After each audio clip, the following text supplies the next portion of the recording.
안녕하세요. 반갑습니다. 말씀을 사모하는 여러분, 매일매일 성경을 읽으면서 주님의 마음을 품고자 하는 여러분의 마음을 우리 주님이 기뻐하실 것입니다. 세상이 요동하고 무너져 내리지만 시대를 분별하고 주님의 음성을 들으며 삶의 방향을 바로 잡고 달려나가는 저와 여러분이 되기를 바랍니다. 오늘 우리가 말씀을 묵상해 보기를 원합니다. 신앙 고백이라고 하는 게 얼마나 중요한가.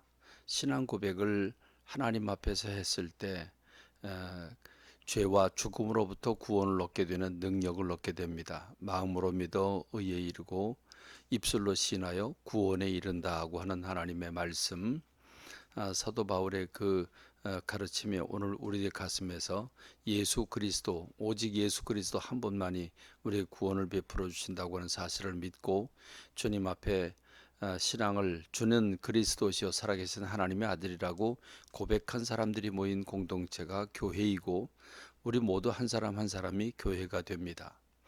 그렇습니다. 이렇게 신앙 고백은 위력이 있습니다. 그런데 내가 믿고 있는 이 예수님에 대한 신앙 고백을 문제들 앞에, 인생을 살아가면서 육신을 가지고 질병이라고 하는 문제가 있습니다. 물질이라고 하는, 또는 관계가 참 깨어지고 상처를 주는 그런 아픔들이 있습니다. 절망적인 삶의 문제들이 오늘 우리들 앞에 산적해 있는데, 이 문제들을 끌어안고 그 안에서 신음하고 괴로워하고 아파하고 살 것이 아니죠. 주님께서 이 땅에 오신 목적은 이 모든 어둠의 그림자들, 저주의 그림자들을 제거하시고 우리에게 천국을 안겨주시기 위해서 우리 주님이 이 땅에 오셨습니다. 그러면 마땅히 주님께 신앙 고백을 한 사람들이 이 자유함을 누려야 합니다. 그래서 주님이 이 모든 억눌린 것으로부터 우리를 해방시키기 위해서 오셨기 때문에 우리가 하나님을 향한, 예수님을 향한 신앙 고백을 문제들 앞에서 선포하면, 그러면 어떤 일이 일어날까? 질병에서 구원받게 되는 줄로 믿습니다. 여러분, 예수 그리스도에 대한 신앙 고백, 주는 그리스도 살계신 하나님의 아들이라고 한 신앙 고백이 내 입술에서 마음으로부터 입술로 나갈 때에 구원의 역사가 이루어진다고 한다면, 귀신들을 향해서 명령을 할 때에 그 귀신들이 두려워 떨고 도망가게 될 줄로 믿습니다. 내 몸의 질병을 향해서 명령할 때에 예수 그리스도가 명령하신 것 같이 우리에게서 우리 예수 그리스도에 대한 믿음의 고백이 하나님이 친히 역사하시고 응답하시는 역사가 일어나게 될 줄로 믿습니다. 예수님은 말씀하셨죠. 너희가 나를 진실로 믿으면 내가 하는 일을 너희도 할 것이고 그거보다 더 큰 일을 할 것이라고 말씀하셨습니다. 그러므로 여러분, 문제를 끌어안고 문제 속에 살 것이 아니라 문제를 향해서 명령할 수 있는 저와 여러분이 되기를 바랍니다. 그 믿음을 갖추고 명령함으로써 자유함을 누리는 저와 여러분 되기를 바랍니다. 오늘 우리가 매일 성경 서너 장씩 읽어서 1년에 일독하는 성경 통독은 오늘 마태복음 25장 한 장입니다. 이 부분은 예수님께서 십자가를 지시기 전에 마지막으로 설교하신 것입니다. 이 땅에 오셔서 마지막으로 설교하셨는데, 그러므로 이 설교는 유언적 설교와도 같습니다. 이 마지막 설교가 세 편이지만 모두 한 주제를 다루고 있습니다.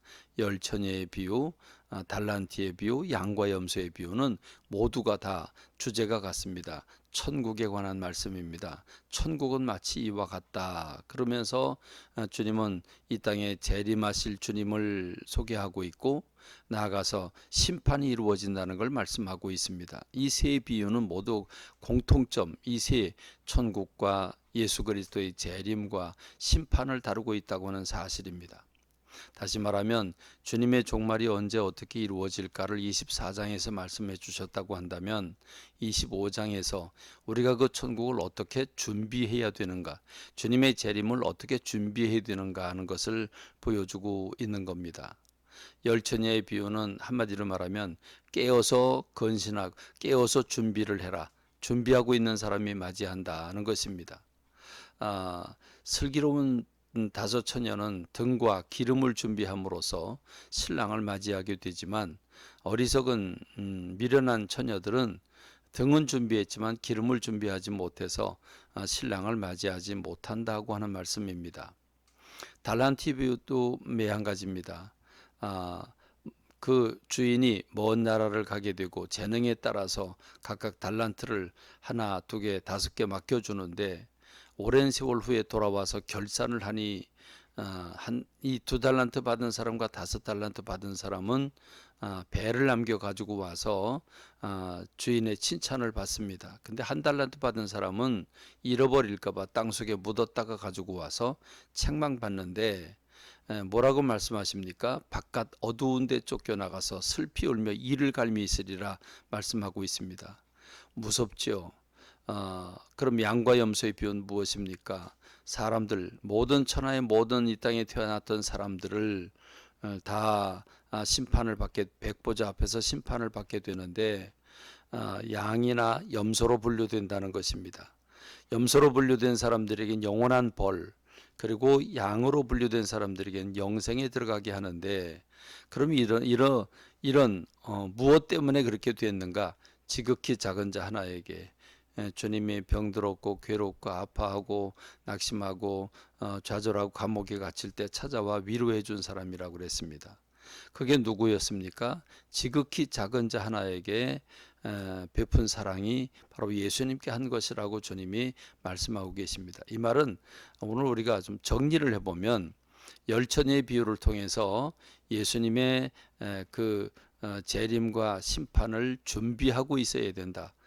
깨어 있어야 된다라고 하는 말씀인데 등은 있지만 기름이 없어서는 안 된다. 기름은 성령을 가리키죠.